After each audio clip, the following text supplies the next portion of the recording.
Namaskar Acharyaji. Ma question est la suivante. Pourquoi et comment se fait-il que le but de la vie est d'obtenir le moksha pour que nous puissions nous libérer des liens de la vie et de la mort? Pourquoi la connaissance du pouvoir n'est-elle pas le but de la vie? Par exemple, j'étudie la philosophie au collège Hans Raj. J'ai lu que la philosophie de Hegel était que si vous regardez l'histoire des êtres humains, ce que nous avons fait, c'est accroître notre connaissance de nous-mêmes et de notre environnement. Et par conséquent, nous augmentons notre pouvoir. Le but de notre vie pourrait donc être de devenir l'être le plus puissant ou le mieux informé. Alors, pourquoi, selon la spiritualité, le but de la vie est-il le moksha? Il ne s'agit pas de votre opinion contre celle de quelqu'un d'autre. Ce n'est pas à propos de Hegel contre Vedanta ou quelque chose. C'est à propos de la réalité. Si le savoir ou le pouvoir peuvent vous apporter l'épanouissement, alors optez pour le savoir et le pouvoir. Le but de la vie est une chose très, très subjective, n'est-ce pas? Et quand je dis subjective, je ne veux pas dire variable selon le sujet. Je veux dire que c'est quelque chose qui est intimement lié au sujet et vous êtes le sujet. Vous êtes le sujet, parce que nous parlons de votre vie. Nous parlons du but de votre vie. N'est-ce pas? Pourquoi devons-nous parler du but de la vie? Parce que nous, ne nous sentons pas bien, tel que nous sommes et là où nous sommes. Parce que nous ne nous sentons pas bien là où nous sommes. Par conséquent, nous avons besoin d'être ailleurs. Parce que nous ne nous sentons pas bien de la façon dont notre concept de soi, notre image de soi est. Par conséquent, il y a un besoin de changement, n'est-ce pas? Donc tout commence par vous. Cela ne commence pas des Upanishads ou de Hegel ou de Kant ou de Voltaire. Non, pas de là. Ça commence de là, vous. Qu'est-ce qui pourrait vous combler? Parce que c'est vous qui êtes agité. Au cours des millénaires, d'innombrables personnes ont essayé le pouvoir et d'innombrables personnes ont essayé l'argent et le savoir, le prestige, l'aventure et le sexe. L'homme a essayé toutes sortes de moyens possibles pour parvenir à un certain épanouissement parce qu'il y a un trou béant au sein d'eux. Nous ne sommes pas en paix, nous ne sommes pas bien. L'enfant naît en pleurant. Les êtres humains courent sans cesse d'un côté à l'autre pour obtenir une certaine satisfaction, ce qui est en soi bien loin de l'épanouissement.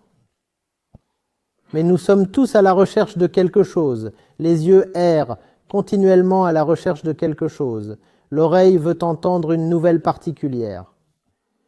L'esprit est continuellement agité. Et c'est pourquoi il y a cette question, que voulons-nous? À quoi sert tout ce désir? Nous désirons tout le temps. Et puis il y a eu ceux qui ont réalisé que nous voulions la fin de tous les désirs. Nous désirons la fin des désirs et c'est ce qu'on appelle la libération, c'est la moksha. Arriver à la fin du désir lui-même, c'est ce que veut le désir. N'est-ce pas, maintenant? Le pouvoir ou la connaissance ne vous amène pas à la fin du désir parce qu'après le pouvoir, vous pouvez vouloir plus de pouvoir. Et il n'y a rien qui s'appelle le pouvoir absolu, car la soif de pouvoir demeure. Il n'y a pas de fin à la connaissance, parce que celui qui cherche l'accomplissement à travers la connaissance ne sera jamais satisfait par la connaissance. Si, selon la spiritualité, il y a Dieu qui est tout-puissant, c'est donc le cas. Et selon le christianisme, je veux dire qu'il y a une sorte de pouvoir, une sorte de personne qui est toute puissante et qui sait tout. Rien de tout cela. Le Vedanta n'admet aucun Dieu. D'Abraham, où la vérité ou Atma ne sont pas Dieu. En fait, le Vedanta rejette catégoriquement dieux et déesses. Brahm n'est pas Dieu. Brahm n'est pas l'être suprême. La vérité est dépourvue de tout ce à quoi vous pouvez penser. Nous voulons savoir qui nous sommes et pourquoi nous sommes si agités, et donc confus. Nous voulons en venir à des termes avec notre propre existence. C'est la raison d'être du Vedanta. Et lorsque nous arrivons à qui nous sommes vraiment, nous découvrons que la réalité que nous percevons à l'extérieur de nous-mêmes est identique à la réalité que nous percevons à l'intérieur. C'est cela le Vedanta. Le Vedanta ne consiste donc pas à croire en un Dieu créateur et à son univers créé. Le Vedanta dit « Qui perçoit l'univers ? Je suis cela. » Et qui suis-je ? Quelqu'un qui est à moitié fou. C'est par ce genre d'honnêteté que commence le Vedanta. Qui suis-je ? Quelqu'un de totalement confus. Quelqu'un dont les perceptions et les conclusions sont très peu fiables. Et si le monde est ma propre perception, comment puis-je commencer avec le monde ? Je ne sais même pas si le monde existe.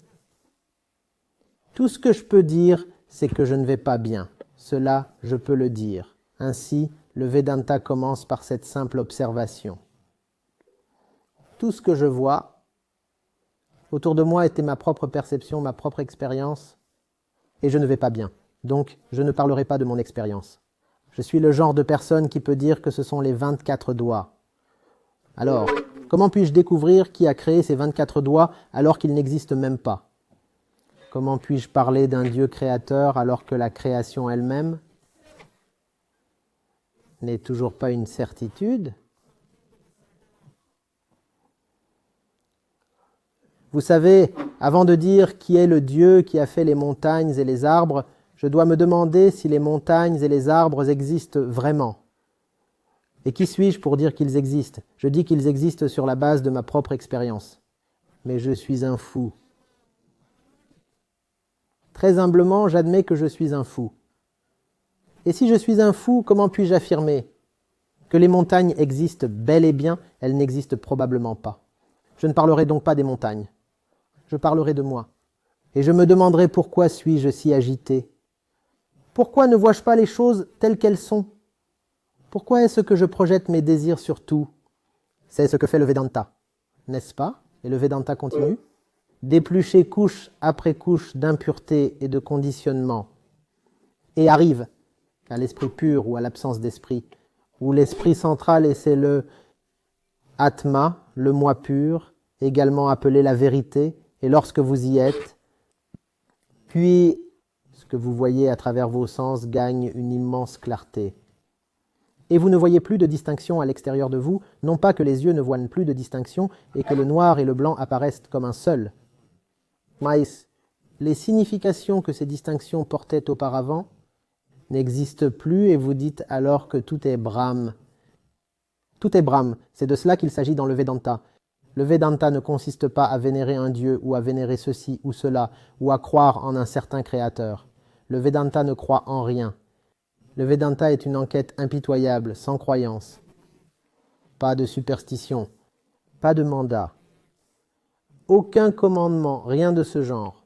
Une enquête très très pure, solide et impitoyable, c'est tout. Merci Acharya ji.